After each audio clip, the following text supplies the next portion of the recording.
ప్రాంతంలో భూదాన ఉద్యమంలో వందలాది ఎకరాలను పేదలకు పంచిపెట్టిన ఈ రోజు భూదాన్ రామచంద్రారెడ్డి కూడా ఈ గడ్డ మీద నుంచే వేలాది ఎకరాల భూములను పేదలకు పంచిపెట్టడానికి త్యాగం చేసిన వెదిరే రామచంద్రారెడ్డి కూడా ఈ ప్రాంతమే అని చెప్పడానికి నేను గర్వపడుతున్నా. మిత్రులారా, ఇవాళ ఈ సమాజంలో ఉన్న మా ఆడబిడ్డలు కావచ్చు, మా సోదరులు కావచ్చు, ఇవాళ వాళ్ళకి చైతన్యం లేదా? వాళ్ళకి ఏం కావాలనో ఏం సాధించుకోవాలో వాళ్ళకి తెలియదా?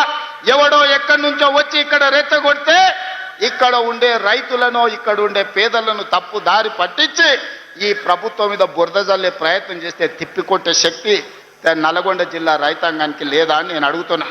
మిత్రులారా, నాడు నిజాం నవాబులనే దిగంతాలకు తరిమి కొట్టిన గడ్డ సాయుధ రైతాంగ పోరాటంలో నేలకు ఒరిగినా గాని తుపాకీని వదలకుండా పోరాటం చేసిన గడ్డ ఈ రోజు మనం స్వేచ్ఛను అనుభవిస్తున్నామంటే, ఈ రోజు ప్రజాస్వామిక రాష్ట్రంలో మనం ఈ రోజు మనగడ సాధించినామంటే నల్గొండ ప్రాంతంలో జరిగిన సాయుధ రైతాంగ పోరాటమే ఈ రోజు మనకి స్వేచ్ఛనిచ్చింది. ఆనాటి సాయుధ రైతాంగ పోరాటాన్ని నిర్మించిన నల్గొండ జిల్లా ఈ రోజు చైతన్యం కోల్పోయింది అనుకుంటున్నారా?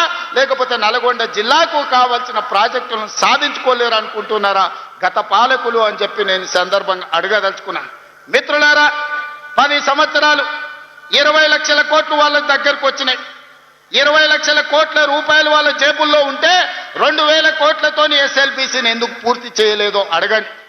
ఇవాళ ఈ ప్రాంతంలో ఉన్న సాగునీటి ప్రాజెక్టులు ధర్మారెడ్డి కాలువ కావచ్చు, పిలాయపల్లి కాలువ కావచ్చు, లేకపోతే గంధమల్ల కావచ్చు, ఏ ఒక్క ప్రాజెక్టు కూడా పూర్తి కాలేదు. 10 ఏళ్లలో ఇవాళ మనం పూర్తి చేయాలి అనుకుంటే కాళ్ళల్లో కట్టెబెట్టి కింద పడేయాలని చూస్తున్నారు.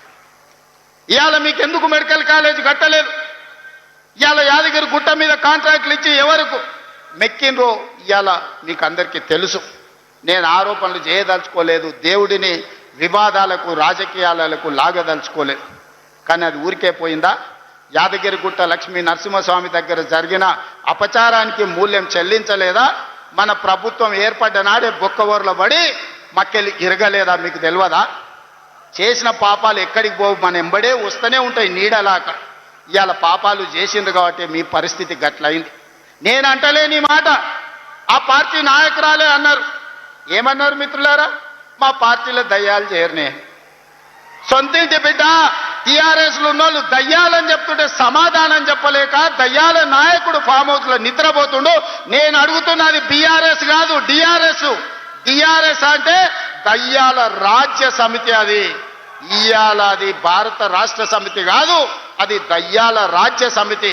అందుకే ఇవాళ ఈ వేదిక మీద నుంచి తెలంగాణ ప్రజలకు నేను మాట ఇస్తున్నా, అవి దయ్యాలు కాదు, కొరివి దయ్యాలను వాళ్ళని పొలిమేర్లు దాటే వరకు తరిమి కొట్టే బాధ్యత 4 కోట్ల తెలంగాణ ప్రజల తరఫున మీ సోదరుడిగా నేను ఆ బాధ్యత తీసుకుంటా. ఖచ్చితంగా ఈ కొరివి దయ్యాలను పొలిమేర్లు దాటే వరకు తరిమి కొట్టాలి. దాంట్లో మీ సహకారం ఉండాలి. నల్గొండ బిడ్డలు ముందు బాగానే నిలబడాలి అని చెప్పి నేను మా మిత్రులకు విజ్ఞప్తి చేస్తున్నాను. ఇవాళ మిత్రులారా, నేను ప్రభుత్వ ఉద్యోగుల గురించి చర్చించినాం. ప్రభుత్వ ఉద్యోగుల సమస్యల్ని పరిష్కరించాలనే ప్రయత్నం చేసినాం.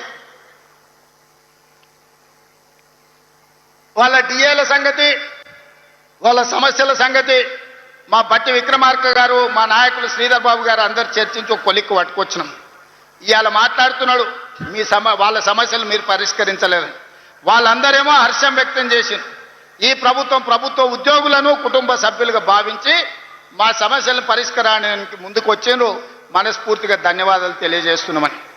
సరే, ఆరోపణలు ప్రత్యారోపణలు పక్కన పెట్టండి. నేను ఇవాళ ఈ వేదిక మీద